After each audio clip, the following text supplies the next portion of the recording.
And welcome to another episode of Experts Speak. I'm Michael DeLon. Today, I am talking with Damon Didier. And well, Damon, first of all, thank you for spending some time with me today. Thank you, Michael, for having me. This is awesome. Oh, you're welcome. This is going to be a really fun conversation.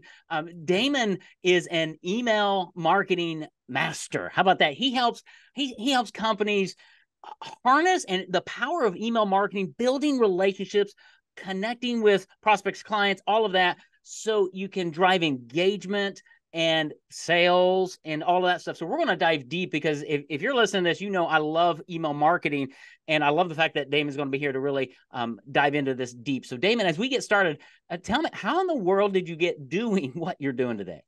Yeah, great question. Thanks again, Michael, for having me. So, I started my life off always being into computers. So I was that little geeky kid in elementary school with the doing basic programming out of those magazines in the 80s and all that, right? Yeah. And it just was I was predestined to go that direction, but I really love interacting and working with people. So the idea and thought of like programming all day, day in and day out, and not having human interactions kind of killed me. Sure. So, my first part of my career was in retail, and it was at a computer electronics retailer. I was sales management, I was general manager. So I was around computers, kind of checked that box. And then I had the sales aspect and working with people and all that.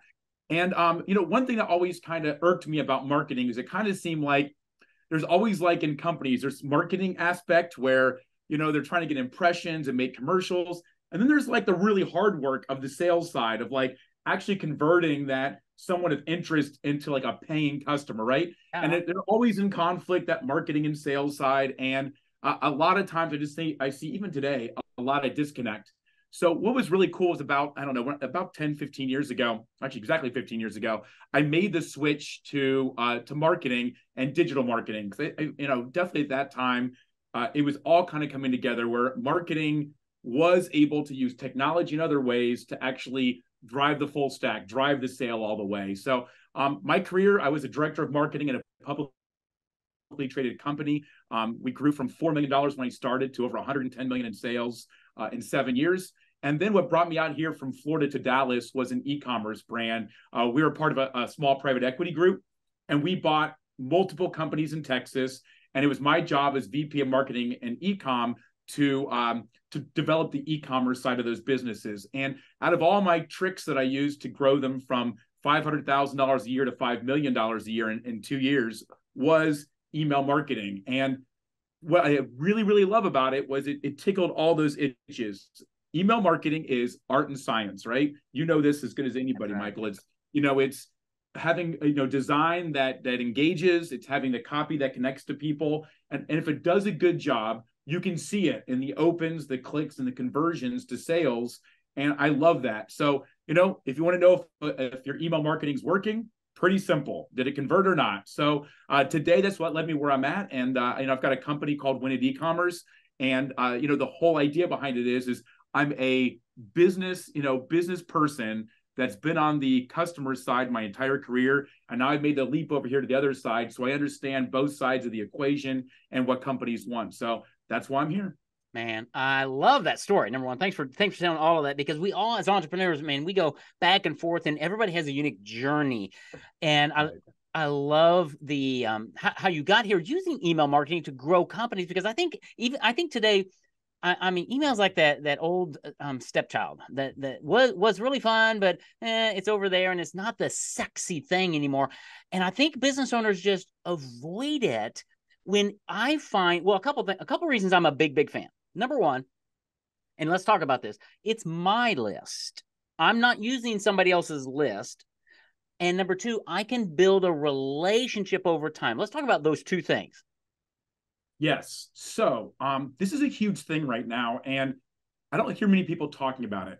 You own that email, you own that list. That's first party or zero party data. And a lot of your listeners out there and might have heard about third party data. That's Google, that's Facebook. That's what Facebook got in trouble about with Cambridge Analytica, selling off your data to third parties and doing all that, where, that's very much frowned upon. Apple is very against it. Google's right behind them. So, what does the difference mean between third party and first party? It means that person's giving you permission to market to them via their email, And with that nugget of information, that email address, it's a unique identifier that you have permission now to use for your benefit. So definitely don't want to abuse it, but you can do things like follow them and track them on your website to see what behaviors are they doing on there, right? Yeah. You can use it obviously to email them back to develop that relationship, but you can use that information now to start identifying people that I think otherwise are not are transparent and not visible to you. So in my world, once somebody gives me their email address, I kind of start building a story around that customer, and then I work on automations to kind of help make the entire story come to fruition. And it's really that automation aspect, especially in e-com and for anybody's website, that you can start like hitting them and delivering magical messages at the right time, right? Everyone's had the experience with a really bad email, like a bad used car salesperson. Right. But all of us too have had like a magical email that arrived with the right offer at the right time. And it's just like, wow, serendipitous. Just you probably had a great experience with a great salesperson at one point, right? So that's really the art and science of email marketing. Yeah, and that's good. And I love the automation aspect because I think a lot of business owners don't think about it. I work with a lot of business owners today, and this will shock you. I know they don't even have a good CRM system. Right. And I'm like, wait a minute. All right, you got to have something. If it's MailChimp, great. It can go from there all the way up, right? But you need someplace because that's your repository for the list, number one. Two, it allows you to kind of grade them or whatever. And then three, it allows you to communicate in the automation. Mm-hmm. Let's talk about the importance of that. So somebody, I'm a big guy. On your website, you should have some kind of lead generation magnet, whatever that is, book, video, whatever, to get the email. And from there, some kind of a system, 3 emails, 5 emails, 8 emails to orient them and start engaging. Talk a little bit about the importance of that first conversation on email and how that warms people up to keep them engaged.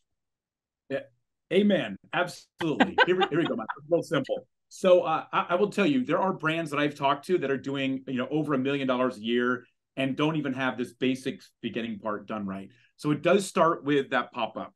And a lot of business owners tell me, Damon, pop-ups annoy me. I hate them. I get it. A lot of people, you might hate pop-ups. You might hate it. However, many people know that in exchange for my email, I'm going to get something back of value. So that it all starts with that pop-up, right? Yeah. So you say like a free offer, whatever it is, I think if the people listening have not done this yet for their own website, the first step to monetization is have an offer that is something you cannot refuse, or like a person cannot refuse, to get that email. Don't ask for a bunch of information. Just get the email address, and then it goes to the automation flow you're talking about, Michael. Yes. Okay. All right. Yes. Go back, rewind, listen to what he just said, because here's the bane of my existence right now, Damon. I go to a lot of websites for prospects and clients.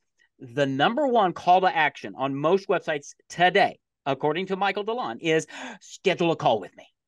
Right. And I tell everybody, I'm like, I'm not ready to talk with you yet. Too far down the funnel.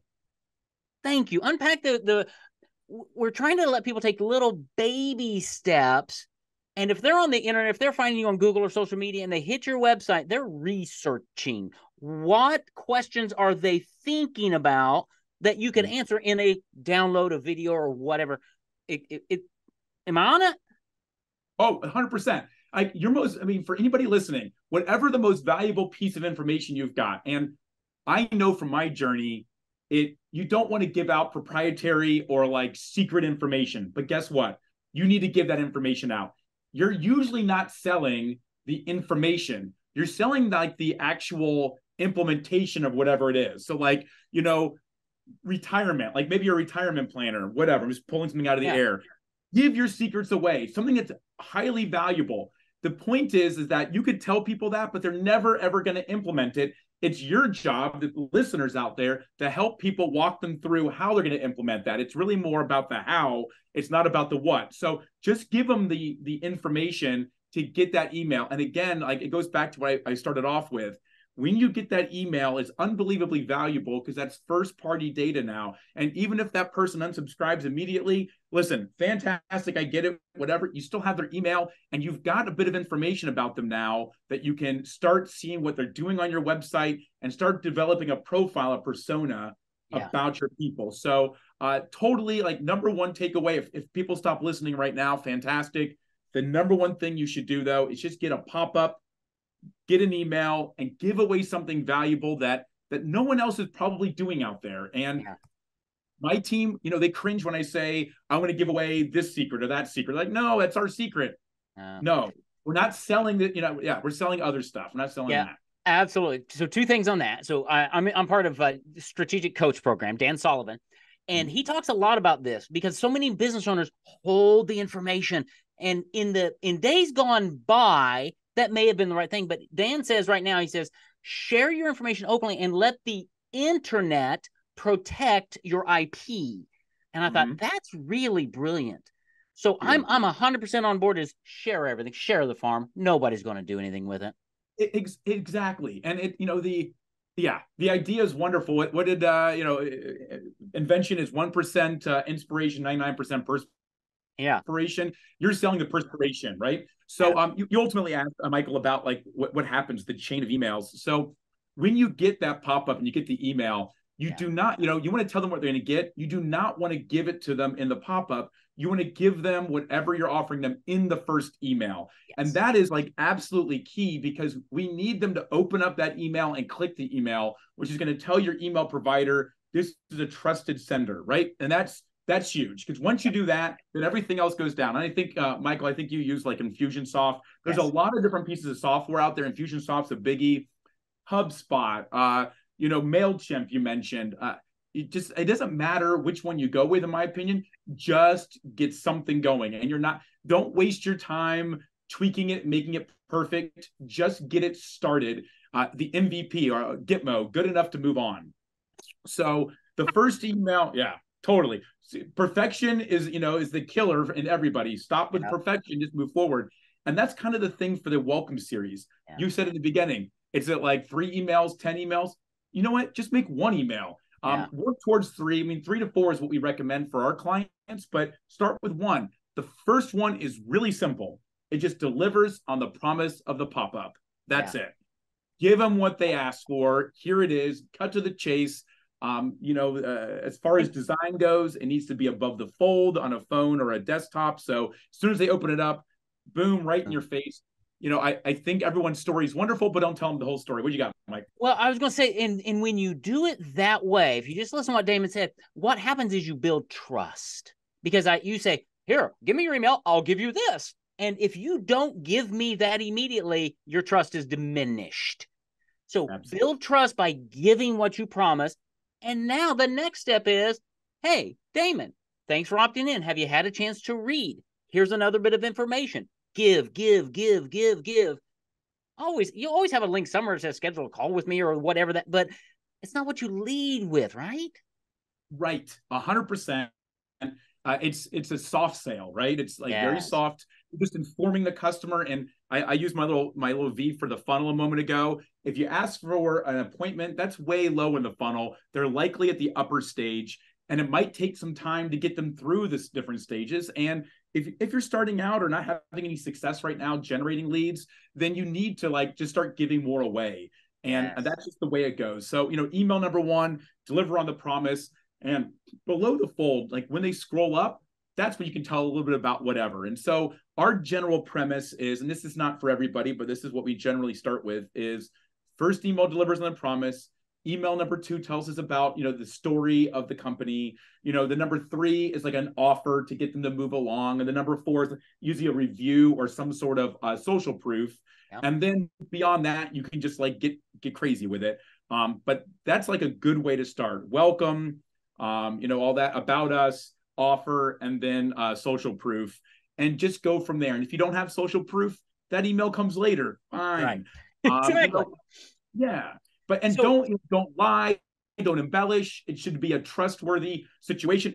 Heck, even all those emails could be another piece of information you're giving away, and just give. And then I think ultimately what we're kind of getting at, both of us here, is once you fire off a lot of like things you're giving to people for free, one of those is going to be hopefully a silver bullet that they're like, oh man, listen, they've told me what I wanted to hear. That's exactly what I was looking for. Maybe it took 2 or 3 emails. I'm ready to go and move forward. Let's what's the next logical step? And bam, boom, pow, you figure it out kind of that way. Yeah. So a couple things on email, and I want to ask you about frequency. So after you get through the initial 3, 4, or 5 emails, right, delivering whatever, I want to talk about frequency, weekly, daily, because one of my, and I got this from my radio days, man. When I was in 9.5 years in Christian radio, TOMA, top of mind awareness. And one of my marketing philosophies, I guess, is I want to be, and I learned this from Roy Williams, a marketing guy. I want to be the first person you think of and the one you feel the best about when you are ready to make a decision. Wow. I think email's great for that. Let's talk about frequency, because people are, I can't write a daily email. I can't. What would be just basic bare minimum after that initial sequence is once a week, once a month? What do you, just. Great question. So I do a kind of a science approach to this. So I do think it's absolutely imperative to stay front of mind. And at the very, very minimum, if you're small, just starting out, minimum, like 1 email a month. Like that's way minimum, presumably 2 emails a month. Now, can you send more? Yes, you can, but we always look at the open rate. So an open rate today with iOS's 14.5 updates and all that, you need to be around a 30% open rate today. If you're below 30%, let's just say, for example, you want to test out sending 10, 15 emails a month. We've got a client we send 18 emails a month out for. They maintain themselves a 45% open rate. So we keep that number of emails up. In fact, we could probably increase it. If you're sending out, let's say 4 emails a month, and for our e-com customers, we don't go below 5, but this is maybe a different audience here. So if it's 5 a month and we're about 38% up, we're going to probably send more. If we're below 30%, we're going to start sending less or looking at the segments we're sending to. And here's the problem. The reason that that number is really important is once you drop about 25% or lower, all of the email providers start changing your what's called an IP pool, and you start getting lumped in with a bunch of dirt ball senders, which means your deliverability gets even worse. Right. So you want to stay away from all that. And it's really dependent upon the open rate as being like the top level metric. I don't love open rates, but for this particular question, that's the best way to look at it. Yeah. So I would do that. Now, one last thing is back to automations. In the e-com world and in a lot of these packages like Infusionsoft and others, you can tie it into your website so that when John Smith gives you their email, downloads a piece of content, finished up the welcome flow, but a month later comes back to your site, it knows because of the first party data that John's back, and then we'll fire off an email that's timely. Obviously, he's come back for a reason. Now you send something back. And that's where I think really it gets really meaningful is those website return activities. Yeah. Yeah. How cool would it be if I was John and I came back and I got an email saying, hey, John, haven't seen you for a few weeks, right? Did you enjoy that piece of content that you downloaded 28 days ago? I would be blown away. Yes. And I would say, okay. Have questions? Questions about that content I can answer for you. Here's a number to get a hold of me at. Totally. Yes. And it's just so it's strategy. And I know you think a lot about strategy, and just give us a couple 3 minutes on the importance of that, because too many people look at email as a tactic. Sure. And I think it really needs to become a strategy first, especially since, really the cost of email marketing is pretty nil, right? Unpack strategy and cost and all of that as we, lean into this thing. Yeah, frankly, the cost to my company are because of this strategy, because we've had the experience of going through this with, dozens of customers and all of our knowledge that we bring into it. So to talk about strategy, the idea is we look at the client as a timeline. So the main piece of software that we use is called Klaviyo. It's the #1 e-commerce email platform out there. And it allows you to see an entire timeline for a client. And even though, some of our clients have 300,000 people, we go in and look at, about a dozen or so every week individually, I've got 17 people on my team looking at like the timeline and the journey of a client. What site did they come in from? What did they do? What are they getting the experience and the emails that we expect they should over their journey into final fruition? And for a lot of people out there, it might be even overkill, but I still think that no matter what your platform is, when you have someone that converts and becomes like a customer, you should go back and review, like, what emails did this person get through MailChimp? What was it that maybe turned them over took them over the limit to get them there? So in our bag of tricks, if you will, we do like two main things. Automations are massive. So in ecom, we'll do a welcome series and abandoned browse series. When you're looking at a product and leave, you get that email saying, come on back. We get an abandoned cart series. When you go to the shopping cart, that's deeper down the funnel. Come on back. So that, that makes sense for a lot of people out there. If you're selling a service or a product or a book on your site, when it gets that far, have them come back. We even have site abandonment. If you're looking at a blog, and you leave, but you didn't do any kind of product shopping, but you hit a blog, that message is different than the person who's getting a product message, right? Because the product message person's in the consideration phase, they're lower down.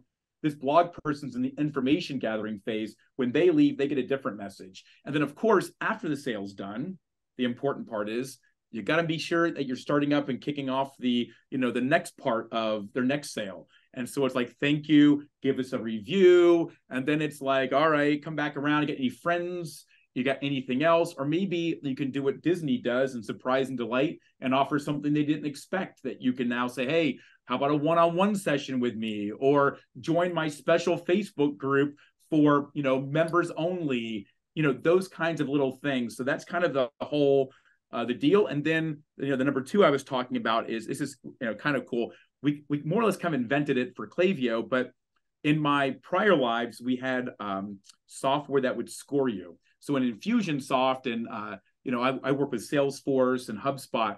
When you go to certain pages, you can score them, and you can get like a score to say, okay, they went to my product page, they went to 5 blogs or whatever. So what we've done inside of Klaviyo now is created an app that bolts in there, sends a webhook around, and scores them up on what they're looking at or what they're doing on the site. So we have like a jeweler we work with, and they sell wedding rings, and they sell just normal jewelry. And so the idea here is that now, even if they didn't buy, I can score them up, and I know, well, that person looked at 5 wedding ring pages. They didn't buy. They're in the Chicago area, and that's a higher than average number of page visits. Let me fire off an email to get them to move. Right. So those kinds of scenarios are available too to everybody out there that you can look at and do as well. That's amazing, dude. And I want people to go back and re-listen to that whole thing that he just talked about, because you focus a lot on e-commerce sites, right? And I want everybody listening to this, who are my audience, who are business owners, to understand what you just said applies 100%, because the abandoned browse, abandoned cart, abandoned site, think about that in your funnel to get somebody to book an appointment with you. That's your sales page, is your appointment page. Did they follow through? Did they book a call? Did they not? What happened? And then after the appointment, what happens? After the sale, this is so appropriate and applicable to everyone listening to this. I hope you'll just pause, go back, rewind, and re-listen, because there's just so much here that email can become incredibly complex. And I love what you said, the Gitmo thing. My phrase, I learned this from one of my clients, is done beats perfect every time. Absolutely. Get it done. Just start somewhere. And I would say, based on what you're telling me, I'm just going to do a quick recap. The number one place to start is kind of a website opt-in, pop-up, something to start building your list. Number one. After you get that, deliver the goods. That's email number one. And have 2 or 3 follow-ups that talk about you and moving them along, maybe making an offer of some nature. From there, sending minimum 1 a month. I like my clients to send at least 1 a week, even if it's just a Friday recap or a Monday morning something. Just top it, but it doesn't have to be long. Just stay in touch and start there. And right. if you can do that, great. If you are struggling with that, if you're sitting out there going, man, this all sounds good, but I don't have time, I don't have team, I don't have tactic, I don't know where to go, then I would say you need to go to Damon. I'd say, man, have a conversation, because he does this stuff in his sleep. Yes. Did I miss anything? Do you have anything else to? No, and I think when I talk to business owners, I talk to large and small. The biggest issue is like everyone knows how to, do an email because you've read thousands of them in your life. Yeah. It's really just finding the time and committing to it. And I did talk about e-commerce because that's what we do, but frankly, like e-commerce, it lives off of emails. It lives off of this. So if you can employ the ideas and best strategies from e-commerce for your business, it absolutely will just completely change it 100%. And so many industries are just ripe for disruption and ripe for like some sort of innovation and movement forward. And if you just look at the leaders in certain areas, like, and e-commerce emails are one of them, you're going to win every single time. It goes back to a quote from Dan Kennedy, one of my marketing mentors and gurus. And he always says, you want to do marketing in a vacuum.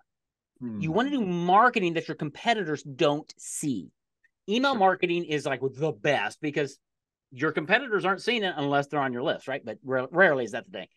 But it allows you to build the relationship and not do all of your marketing on social media so everybody sees it. That's okay. But marketing in a vacuum through email is magnificent. And I to kind of piggyback on that is I look at email as like a loyalty program. It's, to your point, Michael, it's completely hidden. You don't know what it has to offer. So, or what is going on in there unless you subscribe. So the idea is that you can like make that, obviously further down the funnel might be a Facebook group or some sort of mastermind group, but above it is the email group, which is bigger, hopefully. And you can go out there and give people. And, and again, I'm just thinking about this, just spitballing is with that email address, you can do Facebook lookalike advertising. With that email address, you can do, audiences in Google. And, that's why just getting that pop-up in the beginning is so important because once you have it, it's gold and you can really do a lot of things to engage your people. Absolutely, man. This is so good. You and I think Damon could talk for another hour or two on that. Where, if somebody's out there listening to this and they're intrigued, where do they find you? What's their best next step to find you and learn more? Absolutely. I'd love to talk to anybody out there, anybody listening. My website is winatecommerce.com. It's all spelled out, WINAT, ecommerce.com. We even have a AI chatbot we're using or working on right now to help people make their own emails from scratch. You can find that one at emailpilot.ai. So either one of those. But if you want to just chat or stay in touch and learn more, winatecommerce.com is the place to go. Awesome. I'm going to grab that and make sure that's in the show notes because my audience are entrepreneurs. They're out doing things and hopefully talking with prospects and clients and maybe walking the dog. Who knows? But I want to make sure that they have it. So winatecommerce.com is the website. We'll capture that in the show notes. Damon, thank you for what you're doing. Number one, because you're helping a lot of business owners connect in a lot of cool ways. But thanks for showing up here and just giving the goods, man. I feel like I put the opt-in up there and we opted in. We gave the goods because email marketing's really, really, really, really powerful. And I'm convinced, as you are, it will help your business grow profitably when you do it right, when you have the right strategy and things. And I know you can help some. So Damon, man, thanks. It's been a great conversation. I really, really appreciate you being my guest today. Thank you, Michael, for having me. It's been a pleasure.